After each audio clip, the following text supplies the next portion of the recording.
Hi welcome to my YouTube channel टेकजीन। पिछली video में हमने सीएसएस मॉड्यूल्स के बारे में पढ़ा था। हमने देखा था कि सीएसएस मॉड्यूल्स क्या होते हैं, कैसे हम सीएसएस मॉड्यूल्स का कॉन्सेप्ट इंप्लीमेंट कर सकते हैं नेक्स्ट.जेएस में। इसके साथ साथ सीएसएस मॉड्यूल्स के क्या एडवांटेजेस हैं, इन सारी चीज़ों के बारे में हमने पिछली वीडियो में डिस्कस किया था।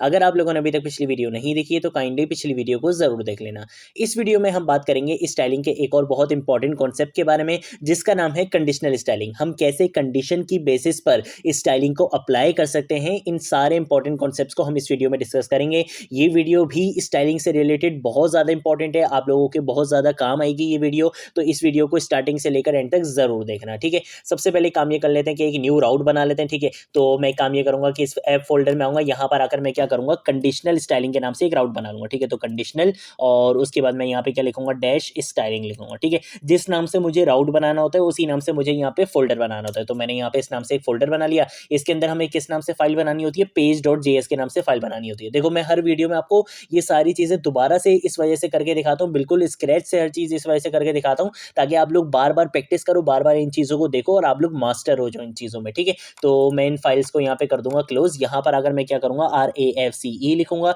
React arrow functional based component बनाऊंगा। इस कॉम्पोनेंट का नाम मैं यहाँ पे रख दूंगा कंडीशनल स्टाइलिंग, ठीक है। इस तरीके से हम यहाँ पे रख लेते हैं। तो कंडीशनल स्टाइलिंग के नाम से मैंने यहाँ पे एक कॉम्पोनेंट बना लिया। इस डिव की जगह मैं रिएक्ट फ्रेगमेंट का कॉन्सेप्ट यूज करूंगा। यहाँ पे आके एक h2 का टैग लगाऊंगा। यहाँ पे आके मैं लिख लूंगा कंडीशनल स्टाइलिंग इन Next.js 14, ठीक है। इस तरीके से मैं यहाँ पे लिख लूंगा Next.js 14, ठीक है। और इनकी स्पेलिंग सही कर लेते हैं वरना मजाक उड़ाएंगे सब। कंट्रोल ऐसे क्या कर लूंगा, सेव कर लूंगा। अब मैं क्या करूंगा, यहाँ पर आऊंगा, किस नाम से फोल्डर बनाया था, कंडीशनल स्टाइलिंग के नाम से। तो यहाँ पर राउट भी किस नाम से बनाए, कंडीशनल स्टाइलिंग के नाम से बनाए, ठीक है। तो मैं यहाँ पर आकर लिख लूंगा कंडीशनल डैश स्टाइलिंग, और जैसे ही एंटर प्रेस करूंगा तो जो कॉम्पोनेंट मैंने यहाँ पर बनाया है वो कॉम्पोनेंट आपको यहाँ पर मिल जाएगा। देखो ये कॉम्पोनेंट यहाँ पर आ चुका है। अगर आप लोगों ने अभी तक इस Next.js की प्लेलिस्ट को एक्सेस नहीं करा है तो भाई जल्दी से इस प्लेलिस्ट को एक्सेस कर लो, ज़्यादा से ज़्यादा शेयर करो, क्योंकि यहाँ पर आपको Next.js स्टार्टिंग से लेकर एंड तक सिखाई जाएगी। बिल्कुल जॉब रेडी Next.js का डेवलपर आपको बनाया जाएगा। तो इस प्लेलिस्ट को जरूर एक्सेस कर लो, ज़्यादा से ज़्यादा शेयर करो। प्रोजेक्ट्स भी आएंगे इस प्लेलिस्ट में, इंटरव्यू क्वेश्चंस की प्रिपरेशन भी हम हर वीडियो में देखते रहते हैं, ठीक है। तो ये सारी वीडियोस बहुत ज़्यादा इंपॉर्टेंट है एज अ Next.js डेवलपर। इन वीडियोस को ज़रूर देखो, ज़्यादा से ज़्यादा शेयर करो, इस प्लेलिस्ट को ज़रूर एक्सेस कर लो, ठीक है। तो अब हम आ जाते हैं यहाँ पे। यहाँ पर आने के बाद सबसे पहले काम ये करते हैं कि एक CSS मॉड्यूल्स की फाइल बना लेते हैं, ठीक है। तो CSS मॉड्यूल्स की फाइल आप कैसे बनाते हो, आपने जाना है इस ऐप फोल्डर में। यहाँ पर आकर आप अपनी फाइल का नाम बताओगे। जैसे मैं यहाँ पे अपनी फाइल का नाम बता देता हूँ, कंडीशनल स्टाइलिंग, ठीक है। सबसे पहले ये मेरी फाइल का नाम हो गया। उसके बाद आपने एक्सटेंशन क्या देनी होती है, एक एक्सटेंशन आप यहाँ पे देते हो डॉट मॉड्यूल, और एक एक्सटेंशन आप यहाँ पे देते हो डॉट CSS, ठीक है। डॉट मॉड्यूल की एक्सटेंशन देना लाजमी है ताकि ये CSS मॉड्यूल्स के लिए परफेक्टली वर्क कर सके, अदरवाइज ये वर्क नहीं कर पाएगी परफेक्टली, ठीक है। तो आपने इस तरीके से इसकी एक्सटेंशन यहाँ पे देनी है, ठीक है। मैं यहाँ पे एंटर प्रेस कर दूंगा। यहाँ पर आकर क्या करूंगा, सबसे पहले क्लास बना लूंगा हेडिंग के नाम से, ठीक है। तो मैंने यहाँ पर एक क्लास बना ली हेडिंग के नाम से। क्लास की पहचान कैसे होती है कि यहाँ पर आपने क्लास के नाम से पहले डॉट लगाना होता है, ठीक है। डॉट लगा दोगे तो इस नाम से क्या बन जाएगी, क्लास बन जाएगी। ये तो सिंपल CSS का कॉन्सेप्ट है। यहाँ पर अगर मैं बोलूंगा कि भाई इसका क्या कर दो, कलर अप्लाई कर दो, कलर हम यहाँ पे दे देंगे एक्वामेरीन। कंट्रोल ऐसे क्या करूंगा, सेव करूंगा। इसको अगर मुझे यहाँ पे यूज करना है तो मुझे क्या करना पड़ेगा, पहले इंपोर्ट कराना पड़ेगा। तो मैं यहाँ पर अगर बोलूंगा इंपोर्ट, कोई भी आप यहाँ पे नाम दे सकते हो, मैंने स्टाइल का नाम दे दिया। कहाँ से इंपोर्ट कराना है, मैं यहाँ पर अगर बोलूंगा // और ये कहाँ पर है, ये रही conditional styling dot module dot CSS। यहाँ से आप क्या करो, स्टाइलिंग को इंपोर्ट करा लो, किसके अंदर, इस स्टाइल के अंदर। तो अब इस स्टाइल के अंदर वो सारी क्लासेस यहाँ पे जो भी स्टाइलिंग दी हुई होगी वो सब आ चुकी है। अब मुझे क्या करना है, अप्लाई करना है। वहां पर मैंने क्लास क्या दी है,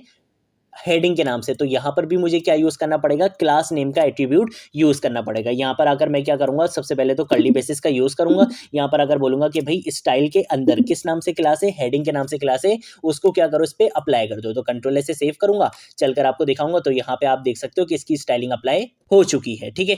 अब हम क्या करेंगे, अब मैं आपको यहाँ पे बताऊंगा कि किस तरह से आप कंडीशनल स्टाइलिंग अप्लाई कर सकते हो क्लासेस का कॉन्सेप्ट यूज करते हुए, ठीक है। तो हम एक काम ये करते हैं कि मैं आऊंगा यहाँ पे नेक्स्ट लाइन में, ठीक है। यहाँ पर आने के बाद मैं एक कमेंट लगा लूंगा। कमेंट के बाद मैं यहाँ पे लिख दूंगा कंडीशनल स्टाइलिंग, ठीक है। इस तरीके से मैं यहाँ पे लिख लेता हूँ कंडीशनल स्टाइलिंग। और यहाँ पर आने के बाद हम एक काम ये करेंगे कि हम यहाँ पे एक H3 का टैग लगा लेंगे। इस H3 के टैग के अंदर मैं यहाँ पे बोल दूंगा हेलो फर्जी, ठीक है। इस तरीके से मैंने यहाँ पे बोल दिया। अब हम क्या करेंगे, हम यहाँ पर आ जाते हैं, कंट्रोल से सेव करेंगे। यहाँ पर आऊँगा, यहाँ पर आने के बाद दो क्लासेस और बना लूंगा, ठीक है। एक क्लास में फॉर एग्जांपल बना लेता हूँ यहाँ पे ग्रीन के नाम से, जिसके अंदर मैं क्या करूँगा कि इसका टेक्स्ट का कलर क्या हो जाए, ग्रीन हो जाए, ठीक है। तो सिंपल हम रखेंगे यहाँ पे चीज़ों को। और एक क्लास में यहाँ पे बना लेता हूँ फॉर एग्जांपल पिंक के नाम से बना लेते हैं, ठीक है। और इसके अंदर मैं क्या बोलूँगा कि भाई कलर क्या हो जाए इसका, पिंक हो जाए, ठीक है। सिंपल रखते हैं चीज़ों को, कंट्रोल ऐसे सेव करूँगा, यहाँ पर आऊँगा। यहाँ पर अगर अब मैं अप्लाई करना चाहता हूँ कंडीशनल स्टाइलिंग, मैं यहाँ पे कंडीशन की बेसिस पर इसके ऊपर स्टाइलिंग अप्लाई करना चाहता हूँ, ठीक है।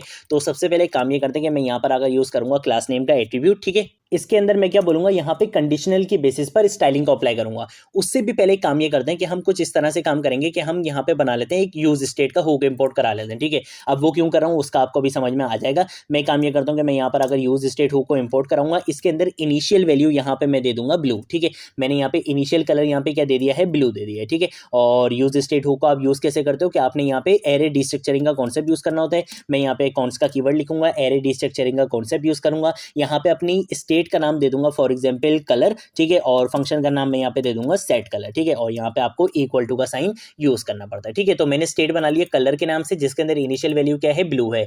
अब मैं यहाँ पे आके कंडीशन को चेक करूंगा। मैं यहाँ पर अगर बोलूंगा कि भाई अगर कलर की वैल्यू क्या है, बराबर है किसके, ब्लू के बराबर है, तो फिर आपने क्या काम करना है, अगर ये कंडीशन ट्रू हो जाती है तो फिर आपने क्या काम करना है, मैं यहाँ पर अगर बोलूंगा कि भाई आप इसके ऊपर स्टाइल अप्लाई कर दो। क्या स्टाइल अप्लाई कर दो, वो जो ग्रीन की क्लास जो हमने वहां पे बनाई है ना, वो स्टाइल यहाँ पे अप्लाई कर दो इस टैग के ऊपर।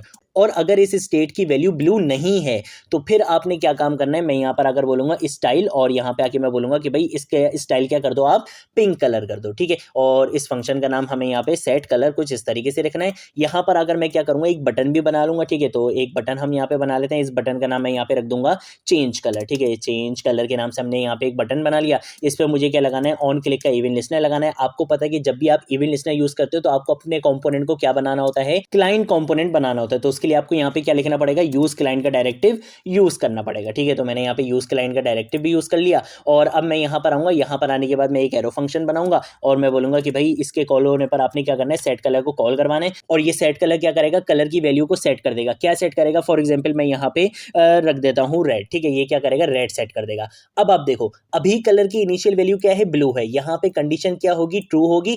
ब्लू है तो यहाँ पे ये स्टाइल क्या अप्लाई कर देगा, इसके ऊपर ग्रीन कर देगा। लेकिन जैसे ही मैं इस बटन पे क्लिक करूंगा तो यहाँ पे कलर की वैल्यू ब्लू से क्या चेंज हो जाएगी, रेड चेंज हो जाएगी। और यहाँ पे मैंने कंडीशन दी हुई है कि अगर कलर की वैल्यू ब्लू नहीं है तो फिर आप उसके ऊपर कौन सा स्टाइल अप्लाई कर देना, पिंक कर देना। तो पहले आपको स्टाइल क्या दिखेगा, यहाँ पे ग्रीन दिखेगा, लेकिन जैसे ही बटन पे क्लिक करूंगा तो इसका स्टाइल क्या हो जाएगा, पिंक कलर हो जाएगा। कंट्रोल ऐसे सेव करूंगा, यहाँ पर आऊंगा। यहाँ पर आने के बाद अब देखो, इनिशियली मेरे कलर की वैल्यू क्या थी, ब्लू थी। तो जब भी इसने क्या करा, स्टाइलिंग को यहाँ पे अप्लाई कर दिया ग्रीन।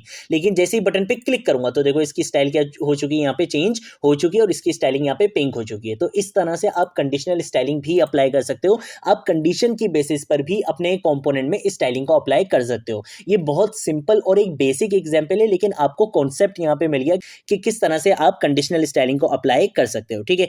अब हम देख लेते हैं कि यार अगर मेरे पास यहाँ पे क्लास नेम नहीं हो, अभी तो हमने क्लासेस की बेसिस पर देखे ना, अगर मेरे पास यहाँ पे आ जाए स्टाइल एट्रीब्यूट। स्टाइल एट्रीब्यूट में क्या होता है कि आप इसी लाइन में रहते हुए इनलाइन स्टाइलिंग देते हो, ठीक है। आप यहाँ पे रहते हुए ही सारी स्टाइलिंग दे रहे होते हो। तो अगर उसमें अगर आपको कंडीशनल स्टाइलिंग अप्लाई करनी पड़ जाए तो वो आप कैसे करोगे। तो एक काम ये करते हैं कि मैं इसी चीज को कंट्रोल डी करूंगा, इसको कंट्रोल से ऐसे कमेंट करूंगा और एक नेक्स्ट लाइन में आऊंगा, यहाँ पे आके एक कमेंट बना लूंगा। कमेंट इस वजह से बना रहा हूँ ताकि जब आप लोग सोर्स कोड एक्सेस करो तो आप लोगों के लिए ईजी रहे, ठीक है। मैं यहाँ पर अगर लिख दूंगा यूज स्टाइल एट्रीब्यूट, ठीक है। मैं यहाँ पर अगर लिख दूंगा यूज स्टाइल एट्रीब्यूट, ठीक है। इस तरीके से कर लेंगे और यहाँ से हम क्या करेंगे, इस क्लास नेम को हम यहाँ से हटा लेंगे, इसका कोई भी काम नहीं है। मैं यहाँ पे यूज करूंगा स्टाइल का एट्रीब्यूट, ठीक है। अब इसके अंदर हम किस तरह से स्टाइलिंग देंगे, मैं यहाँ पर अगर बोलूंगा कि भाई आपने क्या करना है, इसके ऊपर बैकग्राउंड कलर अप्लाई करना है, ठीक है। तो मैं यहाँ पर अगर बोलूंगा कि भाई बैकग्राउंड कलर अप्लाई कर दो। क्या अप्लाई कर दो, अगर तो कलर की वैल्यू क्या है, ब्लू है, ठीक है। मैं यहाँ पर आऊंगा, यहाँ पर अगर बोलूंगा कि भाई अगर कलर की वैल्यू क्या है, ब्लू है, जो कि इनिशियली हमने क्या दी हुई है, ब्लू ही दी हुई है, ठीक है। तो अगर कलर की वैल्यू क्या है, ब्लू है, तो फिर आपने क्या करना है, आपने इसका बैकग्राउंड कलर सेट कर देना है यहाँ पे येलो, ठीक है। और अगर कलर की वैल्यू ब्लू नहीं है, यानी कि हम बटन पे क्लिक जैसे ही करेंगे तो कलर की वैल्यू ब्लू नहीं रहेगी, रेड हो जाएगी। तो अगर कलर की वैल्यू ब्लू नहीं होगी तो फिर आपने क्या काम करना है, मैं यहाँ पर आऊंगा और यहाँ पर अगर इसका कलर क्या बताऊं, मैं यहाँ पर अगर बोल दूंगा कि भाई आपने इसका बैकग्राउंड कलर यहाँ पे कर देना है पर्पल कर देना है, ठीक है। इस तरीके से कर देते हैं। कंट्रोल ऐसे क्या करूंगा, सेव करूंगा। यहाँ पर आने के बाद एक बार मैं इसको यहाँ पे रिफ्रेश कर देता हूँ। इनिशियली हमारे कलर की वैल्यू क्या है, ब्लू है, तो मैंने बोला कि भाई अगर मेरे कलर की वैल्यू ब्लू होगी तो बैकग्राउंड कलर क्या कर देना, येलो कर देना। तो देखो यहाँ पे बैकग्राउंड कलर क्या आ रहा है, येलो आ रहा है। और जैसे ही बटन पे क्लिक करूंगा तो कलर की वैल्यू क्या हो जाएगी, चेंज हो जाएगी, ब्लू से हट जाएगी। यहाँ पे कंडीशन फॉल्स होगी तो फिर बैकग्राउंड कलर क्या आ जाएगा, पर्पल आ जाएगा। तो जैसे ही मैं यहाँ पर आऊंगा, यहाँ पे आने के बाद बटन पे क्लिक करूंगा तो देखो इसका बैकग्राउंड कलर यहाँ पे चेंज हो चुका है। तो इस तरह से आप स्टाइल एट्रीब्यूट के अंदर भी कंडीशनल स्टाइलिंग को अप्लाई कर सकते हो। अब हम ये भी देख लेते हैं कि यार अभी तक हमने क्लासेस वगैरह तो देख लिया, लेकिन आपको ये पता है कि सीएसएस में जरूरी नहीं है कि आप स्टाइलिंग सिर्फ क्लासेस की बेस पे करो, आप आईडी की बेस पे भी तो कर सकते हो। तो आईडी की बेस पे हम कैसे करेंगे, चलो वो भी देख लेते हैं। तो मैं एक काम ये करूंगा कि इसी चीज को कंट्रोल डी से कॉपी लाइन डाउन करूंगा, यहाँ पे कंट्रोल स्लैश से कॉमेंट करूंगा, एक नेक्स्ट लाइन में आऊंगा, यहाँ पे आके एक कॉमेंट लगाऊंगा और यहाँ पे आके लिख दूंगा यूज आईडी एट्रीब्यूट। ठीक है, इस तरीके से हम यहाँ पे लिख लेंगे। तो उसके लिए आपको क्या करना है, आपने सिंपल यहाँ पे आके यूज करना है आईडी का एट्रीब्यूट, और यहाँ पर आकर आप कोई भी स्टाइलिंग अप्लाई कर सकते हो। ठीक है, फॉर एग्जाम्पल जैसे मैं यहाँ पर आकर बोल देता हूँ कि भाई आपने क्या करना है, मैं इन चीज़ों को यहाँ से हटा देता हूँ। ठीक है, अब हम स्टाइल एट्रीब्यूट यूज़ नहीं कर रहे, तो अब हमें इनलाइन स्टाइलिंग यहाँ पे नहीं देनी है। आईडी के बेसिस पे स्टाइलिंग कैसे देते हो, आपको पता है कि क्लास जब भी आप देते हो तो आप यहाँ पे डॉट लगाते हो, और जब भी आपने आईडी बनानी होती है तो आप यहाँ पे हैश का यूज़ करते हो। ठीक है, मैंने यहाँ पे हैश यूज़ करा, आईडी का नाम दे दिया माई, और इसके अंदर हम यहाँ पे कलर अप्लाई कर देते हैं। फॉर एग्जाम्पल मैं इसके अंदर यहाँ पे कलर कौन सा दूँ, मैं यहाँ पे सिलेक्ट कर लेता हूँ कोई भी, ये वाला कलर हम यहाँ पे दे देते हैं। ठीक है, कंट्रोल ऐसे क्या करूँगा, सेव करूँगा, यहाँ पर आऊँगा, यहाँ पर आकर मैं क्या बोलूँगा कि भाई स्टाइल डॉट, और यहाँ पे मेरी आईडी का क्या नाम है, माई। ठीक है, तो मैंने यहाँ पे लिख दिया स्टाइल डॉट माई। जैसे कंट्रोल ऐसे सेव करूंगा, चल के आपको दिखाऊंगा, तो देखो इसका यहाँ पे कलर चेंज हो चुका है। तो इस तरह से आप क्या कर सकते हो, आईडी के बेसिस पर भी अगर आपने स्टाइलिंग देनी हो तो आपने सिंपल क्या करना है, आईडी का एट्रीब्यूट यूज करना है। अपनी सीएसएस की फाइल में जो भी आप नाम यहाँ पे दे रहे हो उससे पहले आपने डॉट यूज नहीं करना, डॉट आप यूज करते हो क्लासेस के लिए, हैश आप यूज करते हो आईडी के लिए। ठीक है, तो इस तरह से मैंने यहाँ पर बता दिया है आपको। अब हम एक और चीज देख लेते हैं, और वो सिंटेक्स आप अक्सर प्रोजेक्ट्स वगैरह में देख सकते हो इंप्लीमेंट होता हुआ। ठीक है, तो इस कॉन्सेप्ट के बारे में आपको पता होना चाहिए। ठीक है, मैं काम ये करता हूँ कि इसी चीज़ को कंट्रोल डी करूंगा, कंट्रोल डी करूंगा, कंट्रोल डी करूंगा। ठीक है, और यहाँ पर आकर कंट्रोल स्लैशेस को कमेंट कर दूंगा, नेक्स्ट लाइन में आऊंगा, नेक्स्ट लाइन में आकर मैं यहाँ पे लिख दूंगा मल्टीपल टैग्स। ठीक है, इस तरीके से हम यहाँ पे लिख लेंगे मल्टीपल टैग्स हैं। अब आप ये देखो, अगर मुझे क्या करना है, मुझे इस ग्रीन कलर को अप्लाई करना है इन तीनों टैग्स पर, तो आप क्या कर सकते हो, आप बोलोगे सिंपल क्या है कि यार यहाँ पे आपने क्लास नेम लिखना है, कंट्रोल सी करूंगा, यहाँ पर आऊंगा कंट्रोल वी और यहाँ पे कंट्रोल वी। ठीक है, एक तो चीज़ ये हो गई। दूसरा आपने क्या करना है, मेरी क्लास का क्या नाम है, ग्रीन है, तो आप यहाँ पे क्या करो, ग्रीन लिख दो। उसके बाद आप यहाँ पर भी आओ, यहाँ पर भी आके आप क्या लिख दो, ग्रीन लिख दो। ठीक है, इस तरीके से कर दो, और यहाँ पर भी आकर आप क्या लिख दो, ग्रीन लिख दो। ठीक है, इस तरीके से करोगे तब भी ये काम हो जाएगा। बट इस चीज़ को आप थोड़ा सा और ईजी बना सकते हो। कैसे, आपने सिंपल यहाँ पर आना है, यहाँ पर आकर आप लिखो कॉन्स का कीवर्ड, उसके बाद आप यहाँ पे कर्ली ब्रेसेस लगाओ, आप बोलो कि भाई ग्रीन को निकाल लो। कहाँ से निकाल लो, ग्रीन की क्लास कहाँ पर है, इस स्टाइल के अंदर है, तो आप यहाँ पर आकर लिख दो स्टाइल। ठीक है, कि आपने यहाँ पे बोला कि भाई इस स्टाइल के अंदर यहाँ पे जो ग्रीन वाली जो क्लास है ना, इसको यहाँ से निकाल लो। अब आपने ग्रीन को निकाल लिया। अब जब आपने ग्रीन को निकाल लिया तो अब आपको यहाँ पे स्टाइल लिखने की जरूरत नहीं है। आप अगर सिंपल ग्रीन भी यहाँ पे लिखोगे तब भी ये एग्जैक्टली सेम वर्क करेगा। ठीक है, तो मैं इसको यहाँ से हटा देता हूँ। जैसे ही कंट्रोल ऐसे सेव करूंगा, अब आपको चल के दिखाऊंगा, तो देखो स्टिल ये बिल्कुल सेम वर्क कर रहा है। तो ये था हमारा कंडीशनल स्टाइलिंग इन नेक्स्ट.js 14 का कॉन्सेप्ट। अगर कोई चीज़ नहीं समझ आए, नीचे कमेंट सेक्शन में पूछ लेना, सोशल मीडिया अकाउंट्स पे पूछ लेना, मैं ज़रूर आप लोगों को रिस्पॉन्ड करूंगा। इसके साथ साथ वीडियो अच्छी लगे तो एक कमेंट ज़रूर कर देना, ज़्यादा से ज़्यादा शेयर करना। आज की वीडियो के लिए इतना ही। अब हम मिलेंगे नेक्स्ट वीडियो में नेक्स्ट टॉपिक के साथ, तब तक के लिए बाय बाय।